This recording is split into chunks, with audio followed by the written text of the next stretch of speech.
everyone. Welcome to Becoming Credit Smart Part 2, our second session. We had a really good session. The first part, there was a lot of conversation, a lot of great questions.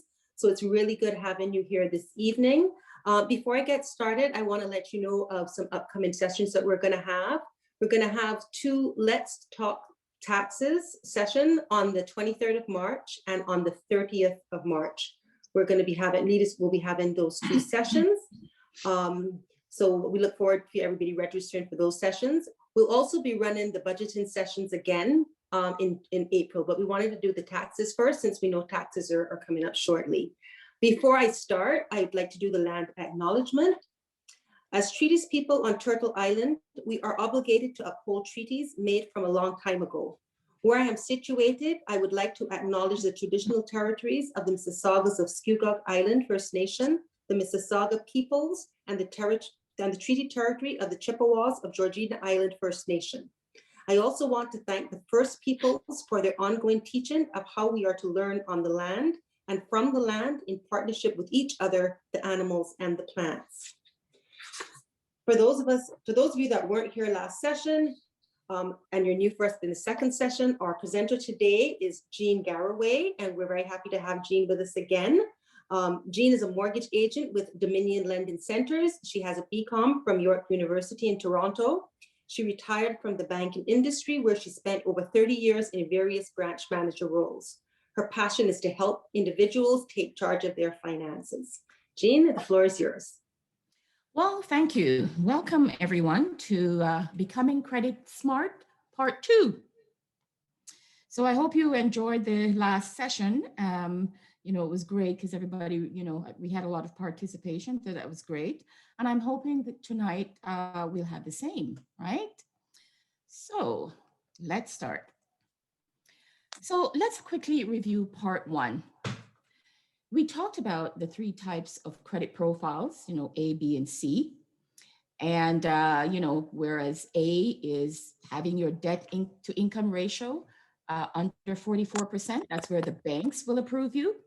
And then we talked about the B credit scores, where it was under 650, and it becomes a challenge. And C, which was everything, you know, bankruptcies, collection, consumer proposal, that sort of stuff, right? So we did review that. And we also shine some light on mortgage rates. If you are an A client, you can get a rate of say 1.65% and maybe loans at 7 to 12, versus if you're a C client, you're looking at mortgages 7 to 15%, which is, you know, excessively high. So of course, we all want to get to that A space. We talked about what it meant to have A, B, or C credit. And I gave an example of a client that has a mortgage of $400,000. And it kind of blew everybody away when we talked about what a C borrower would pay versus an A borrower on $100,000 interest over 5 years, when there's such a, you know, a difference in interest rates. And we saw that the C borrower would pay $102,000 more over a 5-year period. So that blew a lot of people away. So last time you know, when we talked about credit, a few people emailed me, and it was good. A lot of people actually sent me emails asking me questions on, you know, certain topics, which was really good. Thank you for doing that. And one person said, you know, let's look at what do you do to rebuild your credit, right? So I want to talk about that. I spent a little time on that. So we're going to talk about the solutions for the B and the C client. But as far as the A client is concerned, I don't really have a solution for them. I have options, right? Because when you're an A client, boy, the whole world opens up to you. So let's look at the B client. So solutions for B client. This is a client with the debt to income ratio under 50% and the credit bureau score over less than 650, right? That means you can't go to a bank when you're a B client and apply for a mortgage. You're not going to get it because your credit score is just not there, unless you have rich parents that, is at the bank, they can make an exception for you, but it's not a normal procedure. So here is an example of a B client profile. Mary is 35 years old. She is married and she works as a property manager. She earns $72,000 per year. She was involved in a serious car accident 18 months ago and was not able to keep up with her bill payments, even though she had disability insurance at work. It simply was not enough. There's the insurance coming up again, guys. So Mary's disability and loss of income was starting to affect the family budget. And as such, Mary and spouse John were unable to keep up with the payments on their 4 credit cards and 2 car loans. Both their credit suffered as a result, as their minimum payments were either late or missed. I'm sure we can, think of different clients that this has happened to. It may have happened to some of us, right? So because of all that, Mary's credit score went to 580 and John, her spouse, went to 610. So what are the solutions for John and Mary? They're B clients now. They want to get back to that A space. So let's look at their cards. They have a card with credit, the limit is $40,000 and the balance is 42. So we talked about not having your credit card balance over your limit the last time, because that really, can throw your score off up to about 100 points, guys. Remember we talked about that when I told you about all these things I learned at the Equifax seminar? Okay, so they cannot qualify at the bank. They have to go to a mortgage broker or an agent like myself. So what is the solution? How are they going to fix their credit? It's simple. They're going to borrow. I'm going to suggest that they borrow $23,000 and pay down the limits of their credit card. And we need it to be below 50% of their limit. Okay, so that's why I say 23,000, because their limit, even though it's 40, their balance is 42. So if you borrowed 23, they're going to go below 50% of their limit. Okay, so we're going to pay down those credit cards. And if they're homeowners, they can borrow at 6.99%. But if they're non-homeowners, their rates would be higher. So they would be looking at maybe a Fairstone loan at 33%. But the good thing about that is it's not going to be for a very long time, right? So the result is the credit could be restored as early as 60 days. I've seen it happen. I've seen credit scores, increase over 100 points. And at which time they can borrow at much lower rates once credit is restored. They now have more options to borrow at a lower rate. Because once your credit score gets over that 650 point, you can borrow, you can get back to the A space. Now, the other options for the B client, they can change their lifestyle a little. So here are some of the things that they can do. Well, they can find a part-time job. You're having a hard time? Not a problem. Single people can do this better. If you're a single parent, it becomes more challenging. But you can find a part-time job that will increase your cash flow and that will enable you to pay off your debts quicker. They could also lower their accommodation expenses. That increases cash flow and you can pay off your debts quicker. Now, a homeowner may temporarily live in their basement and rent the upper floors. That increases cash flow. But a lot of time, people will have a hard time with that, because you've been living in your, upper floors for the longest time, and all of a sudden there's a problem, and it's hard to make that adjustment. But if you're able to do it, it can really make a big difference in paying off your bills. They could also revise their budget by asking what expenses can be removed from the monthly budget.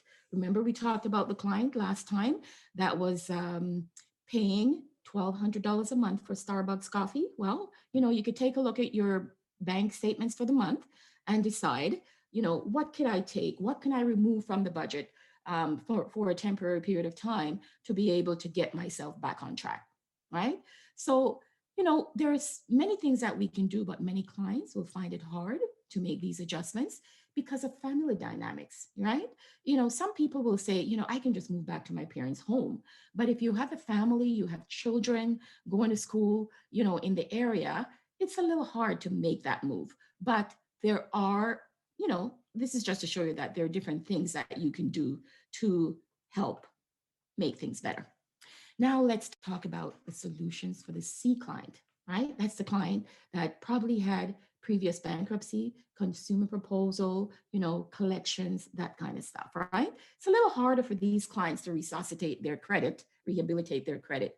But let's take an example. Let's look at this example, Bob. Bob was forced to quit his job to care for his elderly mother. By the time the mother passed away, he had accumulated over $50,000 in debts, and pretty much every credit card and loan was in collection. He later found a job, but it was at a much lower salary than his previous job and was forced into a consumer proposal. Bob was able to pay off the agreed amount after a 3-year period, and was ready to rebuild his credit. It takes about 3 years, guys, to get out of a consumer proposal, because usually, it's a 3-year period that you have to make your payments, right?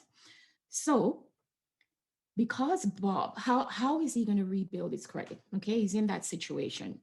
So because Bob has had no debt, he was able to save $3,000 to restore his credit. After his 3 years, he has no debt. That's the only good thing about declaring bankruptcy or a consumer proposal is that, after bankruptcy, right away, you have absolutely no bills. And a lot of people do not take advantage of that. They keep spending, as if they were at their credit limits.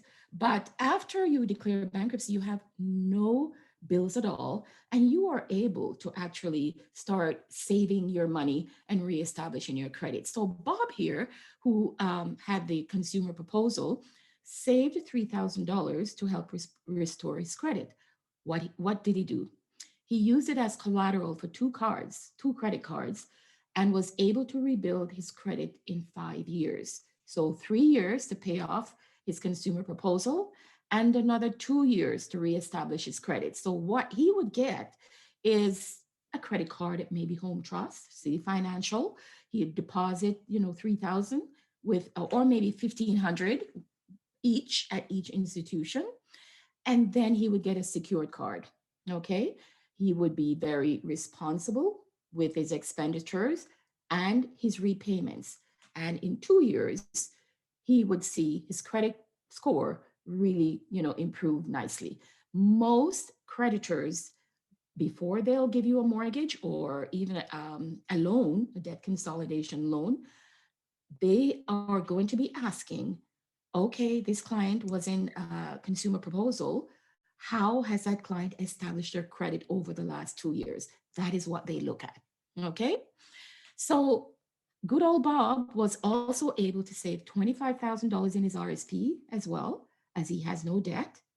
And later, Bob married Lisa, who had $30,000, and therefore they are able to buy a home as they have achieved credit scores over 680. So that is how, credit can be rebuilt. It does take time, but, it's good to know that you can rebuild your credit.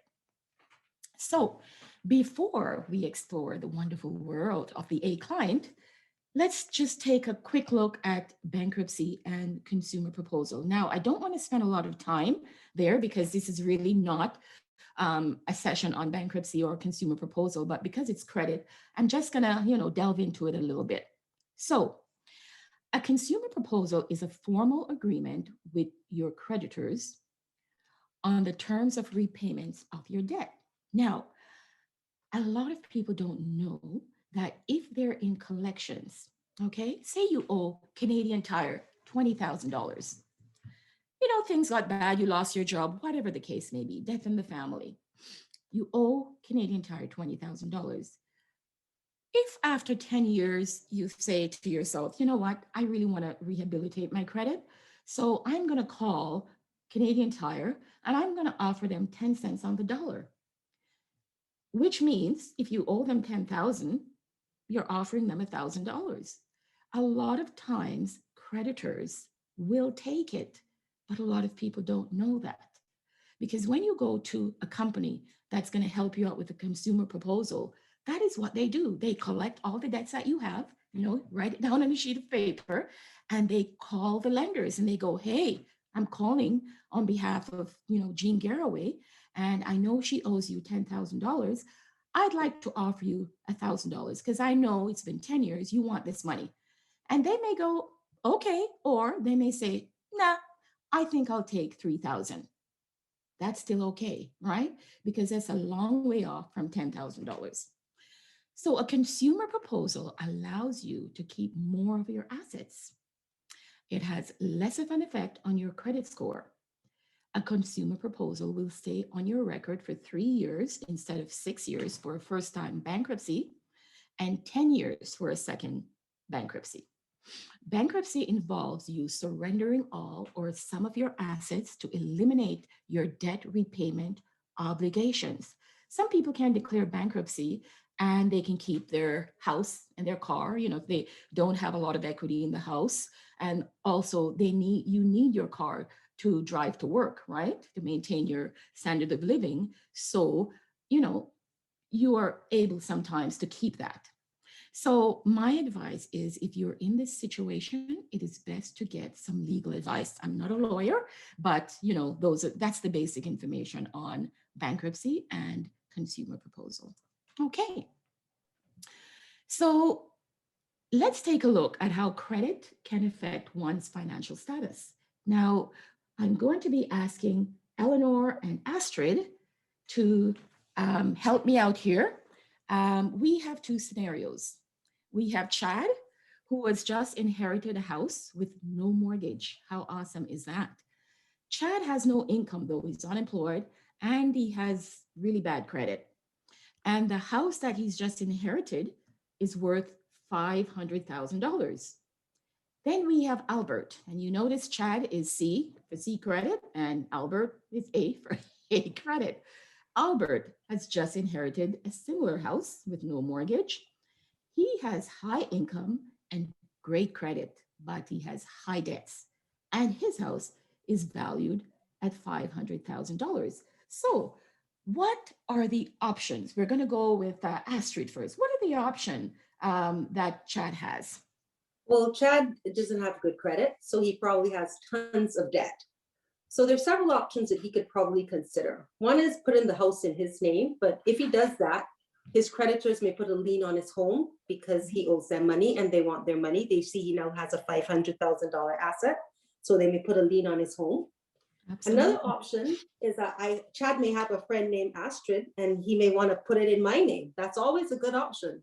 But then his good friend Astrid may not always be his good friend, and I could use his asset to borrow against, or I might forget our arrangement that Chad had with myself, and it now becomes my asset. And you always see sometimes when people get into financial arrangements with other people, they're the best of friends, but that's also the quickest way to break up friendships and families. Exactly. So that might not be such a good idea. Also, Chad has bad credit. So if he's going to get a loan, he's going to have to pay a high rate of interest on the loan because he has to build back his credit. So he might want to take a loan and then use that loan, even though it's a high rate of credit, high interest rate, but use that to pay down his debts.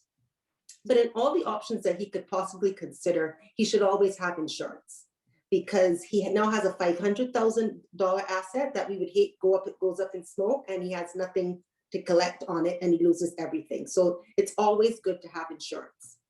Absolutely. Thank you so much. Those were some really good points. Does anybody else in the audience have anything that they'd like to chime in on about Chad? Anything? No?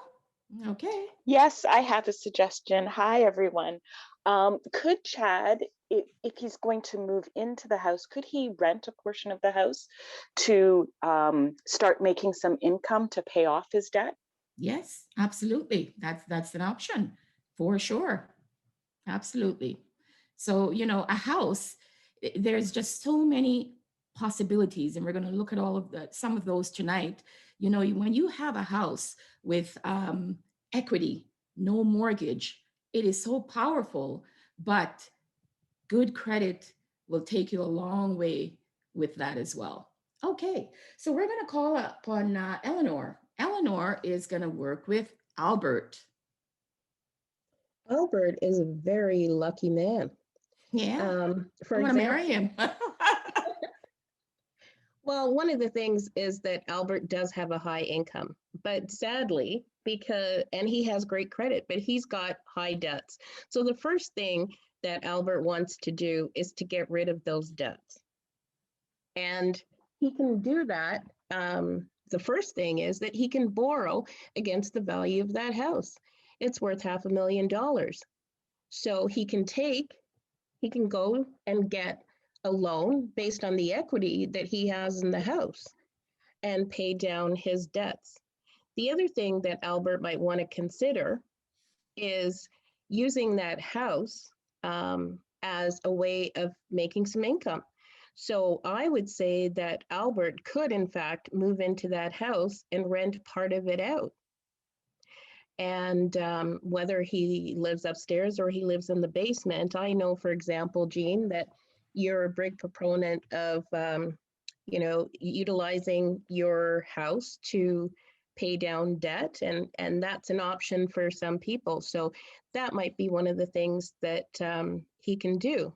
And so once he's done one or more of those things, his credit goes up even higher. So he's in a great place.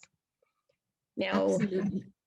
Go ahead, Jane. Sorry, there might be. No, I was just agreeing with you. Sorry. Are you finished? I'm done. Okay. Oh, okay, great. Any other takes on Albert and what options he may have? Just want to talk a little bit about that option. You mentioned that he can borrow against his equity and take out some money and be a second mortgage lender and earn income as well to pay off his debts. That's also another option that Albert has, right? So as you can see, Albert has way more options than Chad. And it doesn't necessarily mean that because Chad has bad credit, he has no option. He has, but not as much as Albert. Good. So, I love Louis Armstrong. What a wonderful world. What are the options available to the A client? Skies of blue, red roses, right? So I have 3 examples to share with you tonight. The most important fact in life is knowing how to build your own personal cash flow. I remember I was at lunch with one of my peers when I was, back in the banking day. And, we were talking about what was important to us. And what was important to him at the time was he wanted to be a vice president. And he said to me, you have so much experience. I had over 30, at that time, it was 27 years of experience I had in banking. And I said to him, the highest position I'd love to have in banking is the position I have right now, just to be a branch manager. And he looked at me like, are you crazy? Like, why wouldn't you want to be a VP? And I said, that's not important to me. I really prefer to have a whole lot of houses, rental properties. That means more to me because as a VP, I'm traveling the world and, all over Canada, and that's going to take away from my time. And it was interesting having that conversation with him because I said to him, the reason why it's more important for me to have several rental properties is because I would like to build my own personal cash flow. And he said, well, I have cash flow too. I'm employed. I said, yes, but you don't own it because the minute you lose that job, someone else is sitting in your seat yesterday.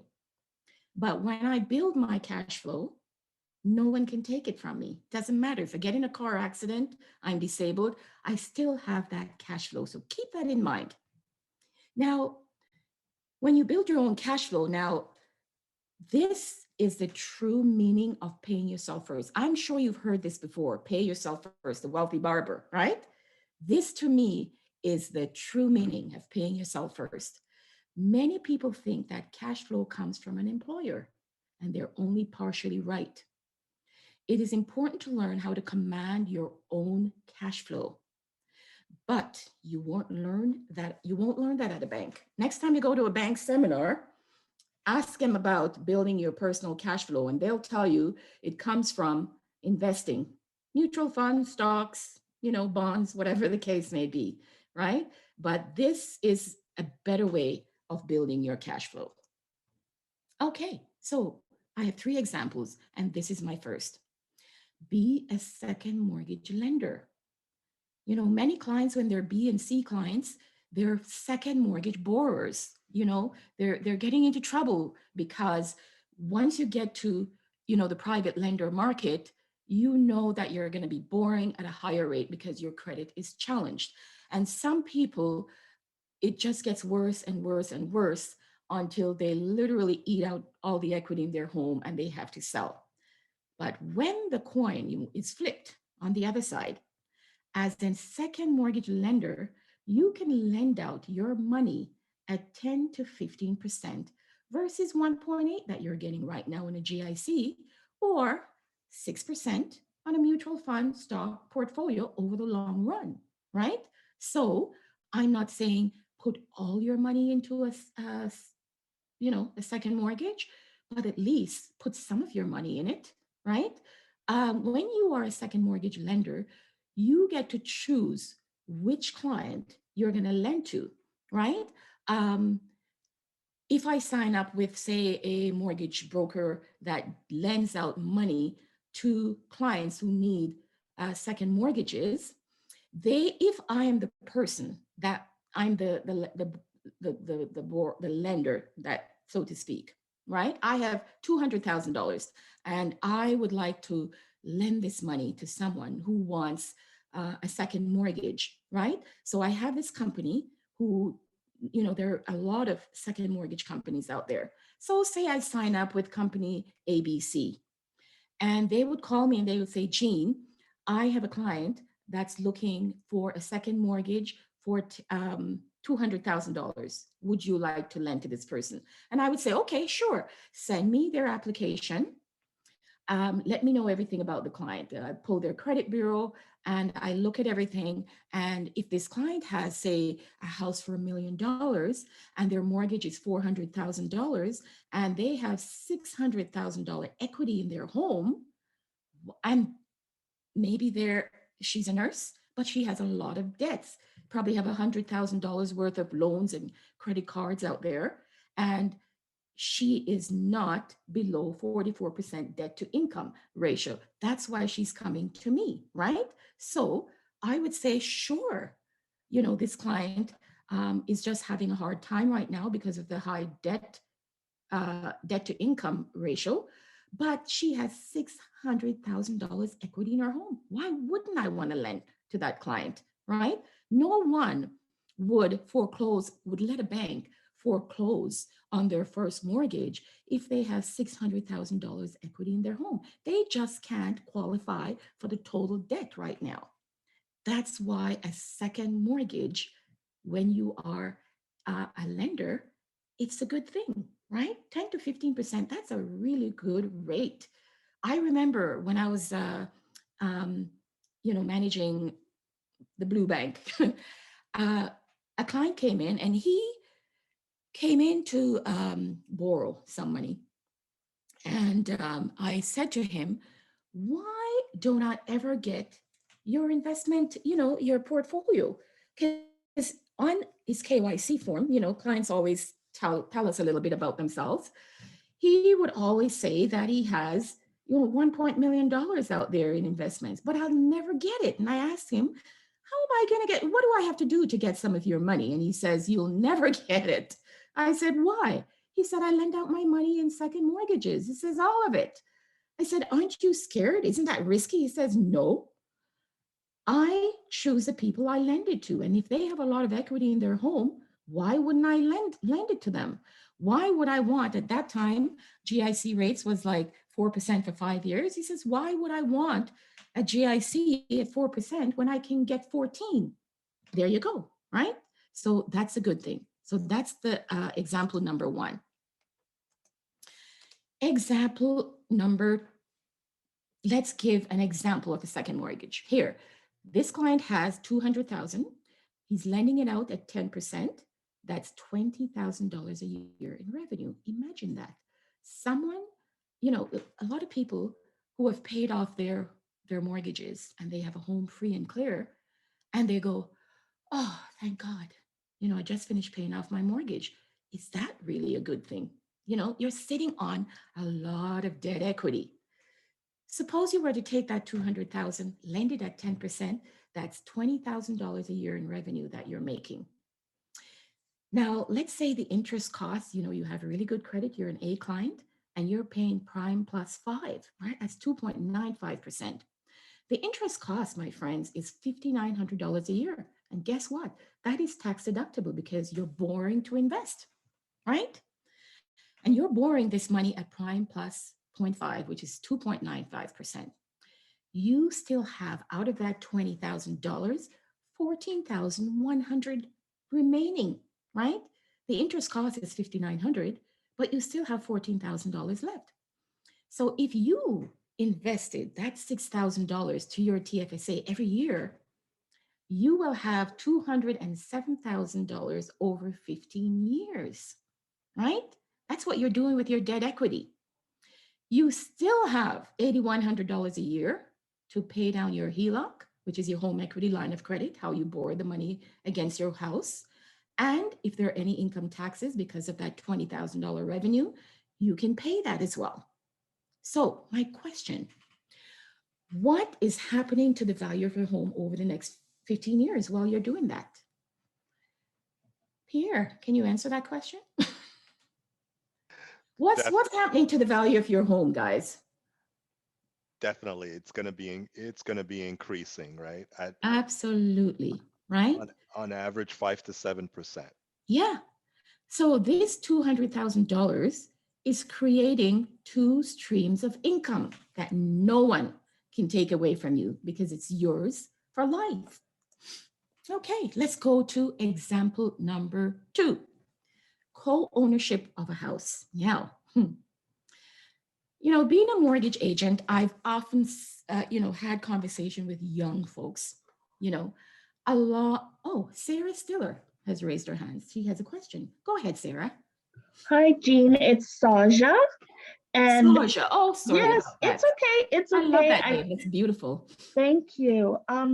So I kind of got a little bit excited about that last scenario, but before I get too excited, can you please just say that second mortgage?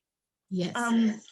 Of $200,000, is that assuming that you've already paid off your home entirely? Yes. Well, you know, this is not a second mortgage. This is more like a first mortgage because this client in this instance has no mortgage. So they're taking out their equity via a home equity line of credit, which is called a HELOC. Okay. Right? Yes. So they're borrowing this money, and this money, the minimum payment on this is $5,900 a year. Okay. Right? Okay. So if, for example, you have a mortgage, but it's far below maybe the value of your home, is it possible to do something similar? Absolutely. You can borrow up to 80% of the value of your home. So if your house is worth $1 million, you can borrow up to $800,000 as long as you qualify, right? Okay. So if you have $200,000 mortgage balance, you still can borrow another $600,000. And then could you use that money to do an investment like this? Absolutely. It's your money. Okay. I need to find more about that scenario. Thank you for explaining that. I appreciate it. You're welcome. Okay. So on the topic of co-ownership of a house, many young adults cannot really afford to buy a home right now. They can't qualify. The stress ratio, I don't know if you've heard about the stress ratio, you have to qualify now at 4.79%.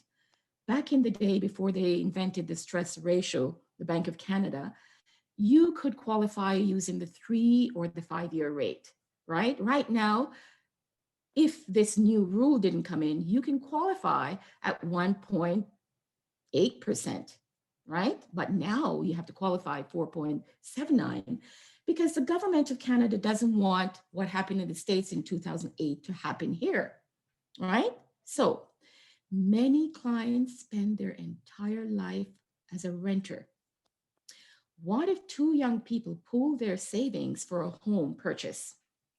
Say one is upstairs and one downstairs, and they're sharing the expenses and they're sharing the profit. What does that look like? Eleanor, you have a question. Go ahead. Actually, I don't have a question, Jean. I just wanted to share a scenario Okay. that took place about 20 years ago. Mhm. So two single friends, and they were each renting. And what they wanted to do was to own a home. So I know you're going to go, I see here that you've got an example, Yeah. but this is a very good scenario for a lot of young people to consider. What they did was, and that was a time where homes were much more affordable, but they purchased a home that was $350,000. One took the main floor and the basement, the other took the second floor and the attic. Yep. And I'm happy to say that house is now just under $2 million. Awesome. So Awesome. I just wanted to let people Yes. know that it's a great alternative for young people to consider. And should they go into a relationship and they want to move on, they can still use the equity from that home to go into another place and rent out that first property. So I just wanted to give that Absolutely. little bit of Yes. boost. Thanks for sharing that. Really good idea. Okay, so let's continue with these two sisters who are both renters. Let's admit Kelly Simmons. One pays $1,800 for rent and the other $2,200 for a total of $4,000. And these are not unrealistic amounts. That's what you're paying right now for rent. It's crazy right now in the GTA, Toronto, Canada, right? Now they are looking, say, to purchase a duplex in Oshawa for $649,000, 3 bedrooms upstairs, 2 downstairs. And I saw that on realtor.com about a month ago. Now, one sister has 1 child and the other has 2. So say the sister with 2 kids take the 3 bedrooms upstairs and the sister with 1 child takes the 2 bedroom downstairs. Now, they both have $25,000 each for down payment and closing costs. And if they were to buy this house, their new mortgage payment, because rates are so low, plus taxes, is $2,864 a month if they were to take a 5-year term. If they took a 10-year term, the payment would be $3,258 per month. That's less than what they're paying for rent. So they are saving between themselves $742 to $1,136 by pooling their resources. Now, a lot of people will say, oh no, I can't do that. I can't live in no basement, right? But a basement does not have to look like this, does it? That's what my basement looked like growing up, but we had fun in it. If you have ever met these guys, your basement could look like this. What's wrong with this? I remember I had a friend. She wanted to finish her basement and have some rental income. So she paid about $50,000 at the time, finished the basement, put in a separate entrance. And when that basement was finished, she said, there is no way her rent is going to live better than her. She moved to the basement instead because it looked so good. And therefore, that was a good move because in living in the basement, she was able to rent the upstairs for far more money than she would have rented the basement for. Okay.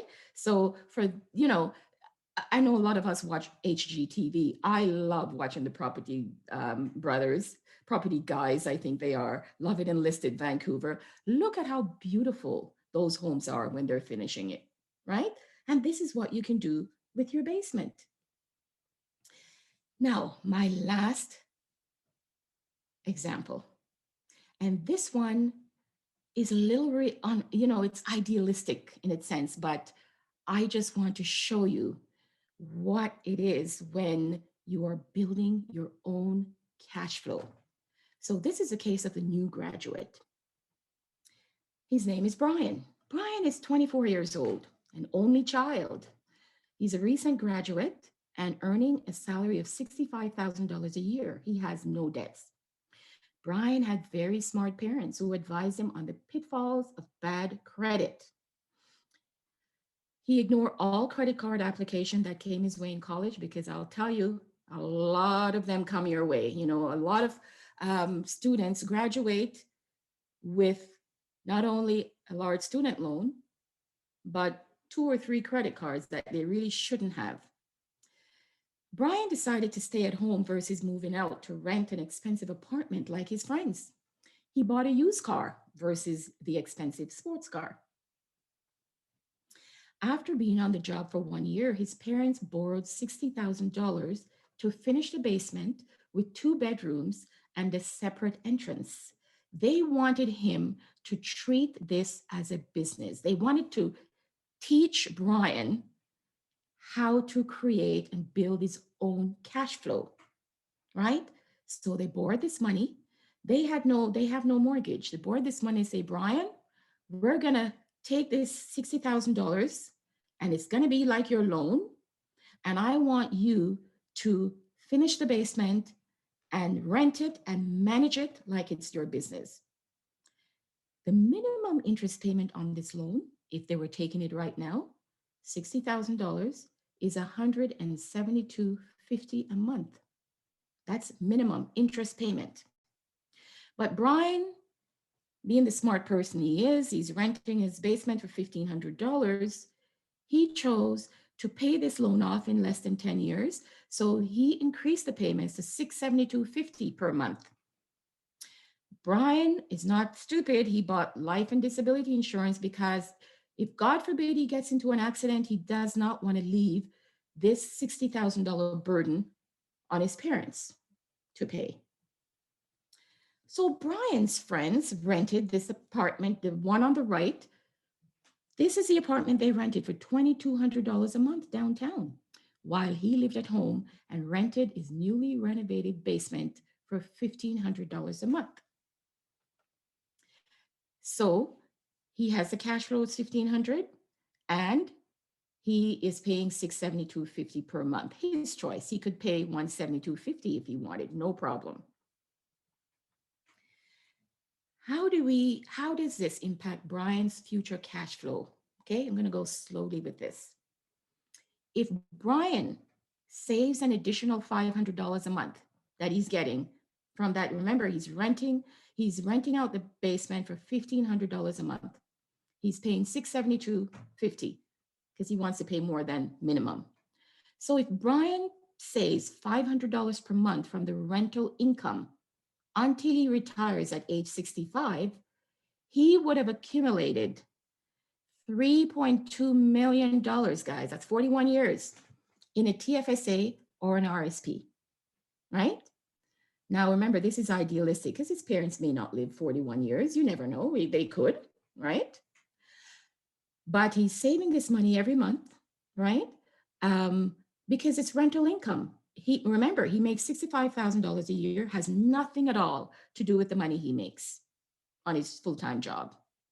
But over this period of time, if he were to do the same thing, he would have $3.2 million. I use 6% rate of return. Now that is 1.8 million more than he would have saved in a savings account where earnings are taxable. This is tax sheltered in a tax-free savings account or a registered retirement savings plan. At the age of 65, if Brian were to work till 65, that 3.2 million he could invest at a very conservative rate. He can get more than 3%, but I'm just using 3%. That will provide an income of $96,000 per year, which is $8,000 a month in retirement income. Now, what we have to ask ourselves is, inflation is taking its toll on this rental income that people are paying, right?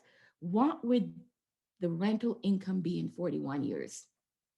I decided to just, throw the numbers into a calculator, and I used 0.5% rate of inflation. And we know that the rate of inflation is higher than that, but I was just being very conservative.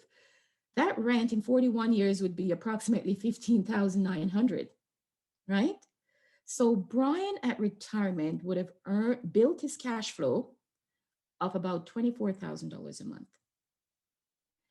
It does not matter whether he lives at home or elsewhere. He is treating the basement as a business, and his parents let him do it. Why not? It's the only son, they love him. So at this point, I wonder if anyone is asking about Brian's pension income. And who cares?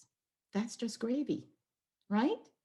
Brian doesn't have to depend on CPP. He doesn't have to depend on OAS. He doesn't have to depend on his pension. He has created so much money for himself because his parents gave him a break, and he was smart and disciplined enough to do this over the long term. Now, Brian is not going to be at home for 41 years. Of course, he's going to move out, but he still has that basement that he can use.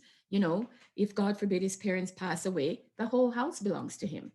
And what a good thing for the parents to do to borrow this, $60,000 for Brian, because that is Brian's inheritance. So Brian is investing in his future, right? Instead of going out there and paying $1,800 a month in downtown Toronto. Now remember, Brian has just left school. He's making $65,000 a year. Brian cannot, even if his parents said, Brian, I'm giving you $60,000, buy a house. He can't qualify, right? So in using his parents' basement, look at the cash cow that he's created. Okay. So my friends, it all boils down to making the right choices early in the game.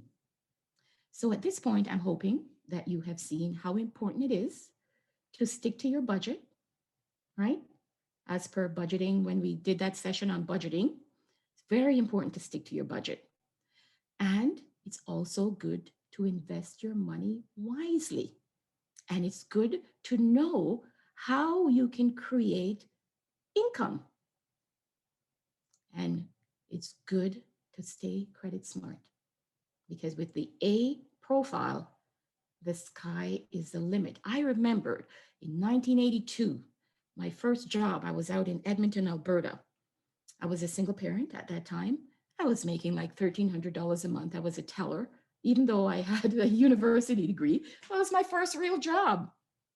And I remember this old guy in my office, he said, Jean, have you ever thought about investing in RSPs? And I said, RSPs? Where am I going to get money from to invest in an RSP?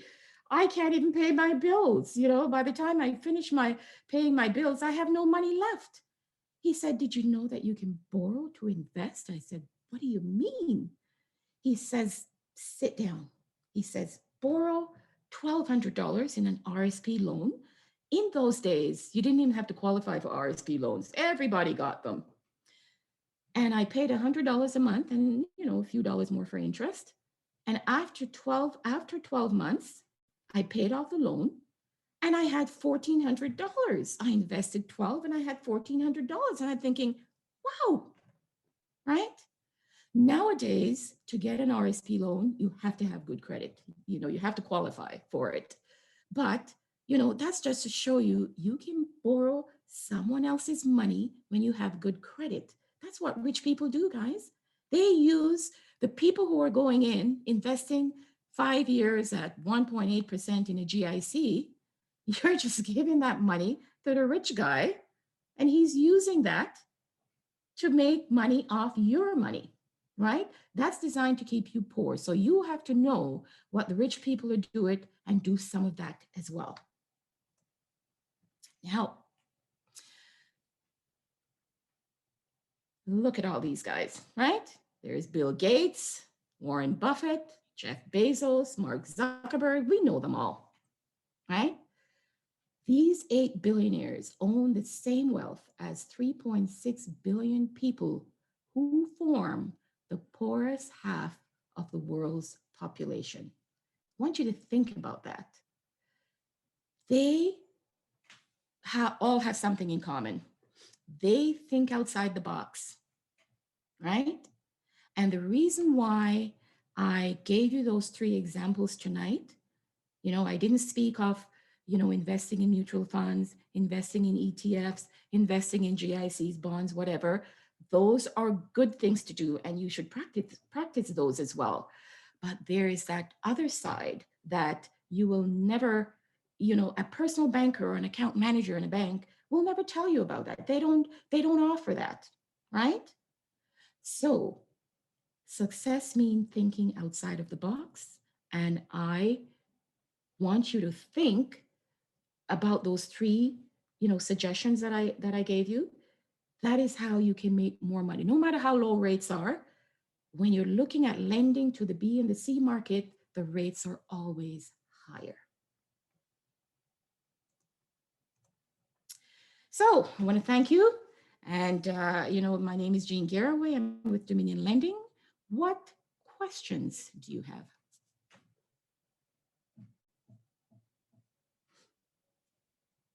I am sure there are questions. No? Very quiet tonight. Very quiet, yes. Oh, we have a question. Pierre? Yeah, so if you could see it, Jean, it says, how long would it take a new immigrant to Canada to build their credit? Okay, the good thing about the credit market right now is they are now recognizing new immigrants. Back in the olden day, a client will have to, work in Canada, develop their credit, and it would take a few years. If you are coming from another country that has access to Equifax and you have good credit, we can actually pull your credit from the country you're coming from and tell that you have, good credit. And if you have the down payment, it used to be 35%. Now a new first-time home buyer can put down 5 and 10%, no problem. As long as they have good credit and they have that down payment, they can participate just like every other Canadian, which is a really good thing. Now, if you have bad credit, that's another topic. You'll have to go through those, those pointers that I gave you to develop your credit before you are able to do so. But if you're a new immigrant, there are a ton of programs out there for new immigrants to be able to buy a home. Perfect. Any other questions? Another question, Jean, would be, what is the best plan of action regarding savings for a new graduate with a good job living at home? Savings for a new graduate? What is the new graduate going to buy? A home? That is correct, yeah. Okay. If the new graduate has a job and is willing to perhaps stay at home, which I do suggest, they can start saving their money to buy a home. I would suggest saving money in an RSP because you can take money out of an RSP. Is it what, $25,000 now, I think, to purchase a home? I would suggest, either saving in a TFSA or a RSP is best because you can borrow money from an RSP without paying taxes through the first-time home buyer plan.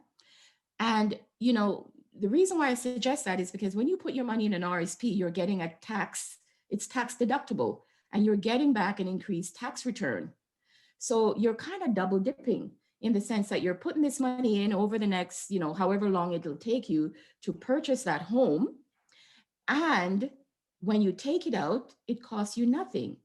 In your first 2 years after you take the money out of the home buyer's plan, the RSP, you don't make any payments, but you have to pay that back over 15 years, and when you think about 15 years, your monthly payment is nothing really. It's very, very small. Now, Here is another very interesting idea.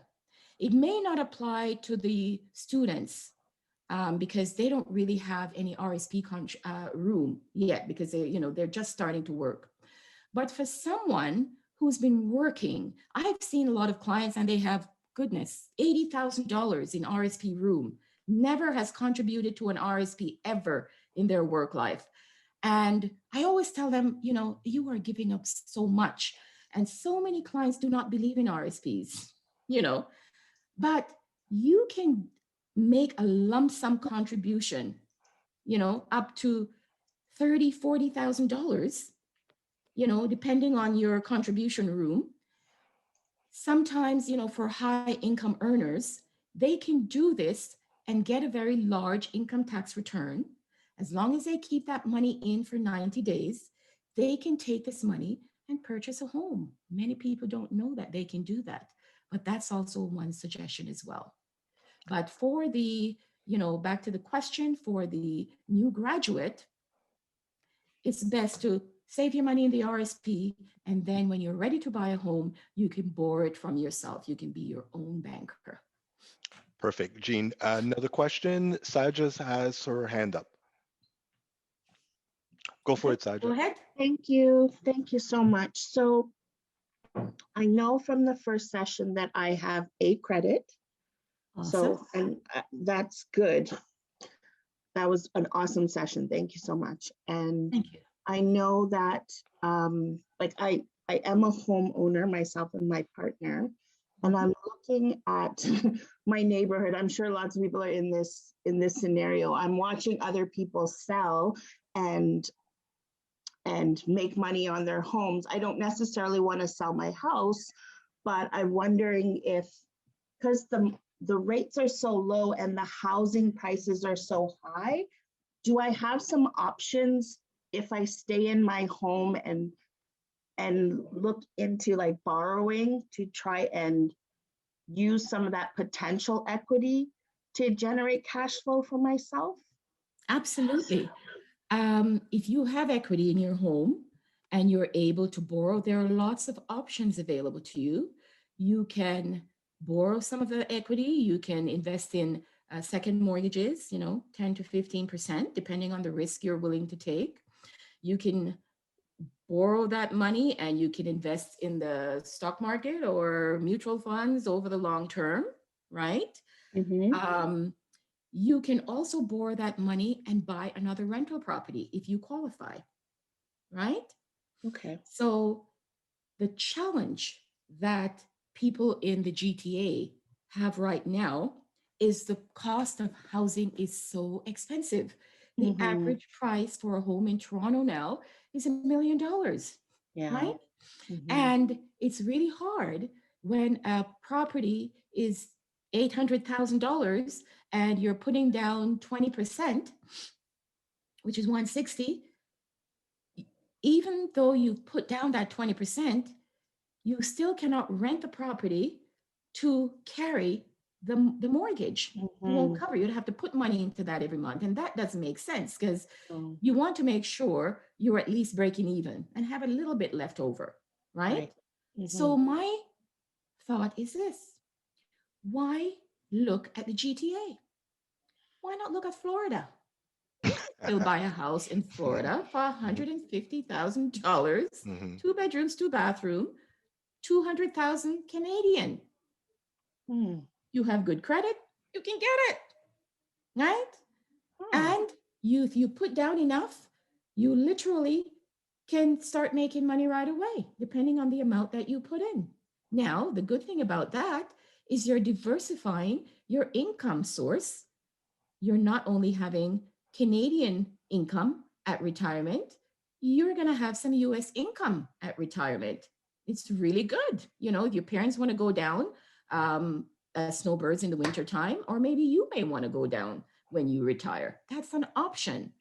And once that income, that property is paid off, you are making money that's another way of building your cash flow. You're earning US dollars. And what goes up, what happens with rental property over the long term? It goes up. rental income goes up. So can you imagine buying a property now and renting it 2 bedrooms for $1,500, and you retire in 25 years and your rent is now $6,000? How sweet is that, right? Now, you can also buy a house in Alberta. It's not going to be down forever. You can buy a condo for $60,000 in Alberta. My sister bought a house last year for $50,000 in a place called Vegreville, Alberta, right? Okay. There you go. So I had a friend, her son bought a house in Newfoundland when they discovered gas, oil out in the ocean there, and bought a property for $50,000. He's laughing right now, right? So that's what it takes. You got to think outside the box, guys. Not because you live in Toronto, you're going to buy a house and regret it, right? Right. You can look at anywhere in any province in Canada, and when you're buying a property, it's location, location, location. If that property is close to where people work, close to downtown, close to transportation, and you can look at that property on realtor.ca or realtor.com, you don't even have to go there. You get a good realtor to buy the house for you and you rent it. That's my take on that. Thank you. Excellent. I don't want to jump the queue, but I have one more question if there's Sure. time. Go ahead. So you mentioned about borrowing, we were talking about that scenario about having room in your RRSP, which I do. And I assumed, and probably incorrectly, now that I'm learning so much, that because I have a pension plan through work, that I didn't need to contribute to RRSPs. No.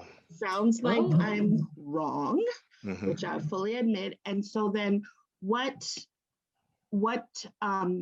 a big lump of my monthly income goes into that pension plan, which is fine because I don't see that money, and I'll figure that out toward retirement. But if I have space in the RRSP, how can I possibly borrow to maybe use that and take advantage of that and maybe even reduce my taxes? Well, I have a good suggestion for you. There is a lovely gentleman by the name of Pierre Thomas. I need to call Pierre. He's a financial planner. He can answer that question for you right now. I'll give you a Pierre. quick, this is one of the strategies that I employ with my clients. So one of the things of having a pension is that you're lucky. You're not like most Canadians. Less than 50% of Canadians have access to a pension. So that's a good thing, right? One of the drawbacks of having a pension is that the amount that you are contributing or your employer is contributing to your pension will reduce the amount that you could contribute to an RRSP. But most of us, I've seen a lot of my clients, they're on their notice of assessment, they could contribute, let's say $150,000 to an RRSP. And you could take advantage of that by taking an RSP loan or borrowing from, like Jean said, the equity in your home. And we could stagger it. I could create a strategy whereby we maximize the RSP loan, but you are able to get a refund over many number of years. And with that refund, you could either pay down the debt or pay your loan off on a monthly or annual basis. But give me a call or email me. I would love to go through and provide you a couple of scenarios, and you could pick what is best suited for you. Yes. Thank you so much. Thank you. I really appreciate it. You're welcome. One more question, and that is for a student, what is a good credit limit for your first credit card? Okay, I never encourage students to get a credit card, and if you get one, it should be under $1,000. Even 500 is even better, depending on how rich your parents are or how how much money you're getting in student loan. I always encourage parents to just add their child on, if that child is responsible, that is, to their credit card, as an authorized user. And some credit cards, the child will develop good credit. Sometimes the student, I shouldn't say child because they're really young adults. Sometimes the student may have a car loan, probably bought, a car for say under $5,000 and the parents co-sign for them, but their name is on there as well. They develop their credit in that way as well. So the thought that a student can only develop credit by getting credit cards, not true. And I think, it's the myth of the banks wanting to go in to sell credit cards to, students, because they feel if they go into the colleges and the university and marry these children with these kids, young adults with cards, then they have a client, right?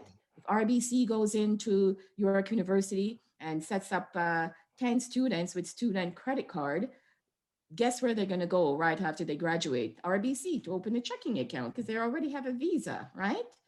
But you have to be really, really careful when you're using, when you have access to credit cards, because when you're on student loans, if you have overspent, you will overspend on the credit card as well. So if you're getting one, leave it at $1,000.